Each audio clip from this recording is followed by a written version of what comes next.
Hi guys, welcome back to Spotaria channel.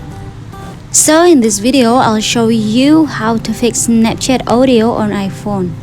As we know, a lot of Snapchat users have complained, claiming that sound isn't working on their app. For example, they might play a Snap video or a Snapchat story and don't hear any sound. This has actually become a very common problem across all other social media platforms. But don't worry guys, with watching this video, you'll know the way how to fix it.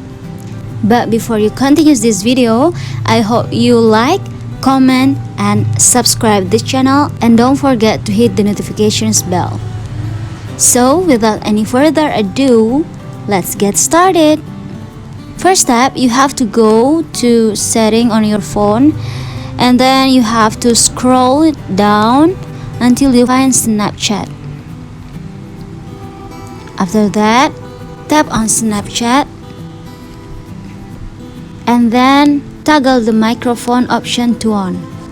It's a very simple way, right?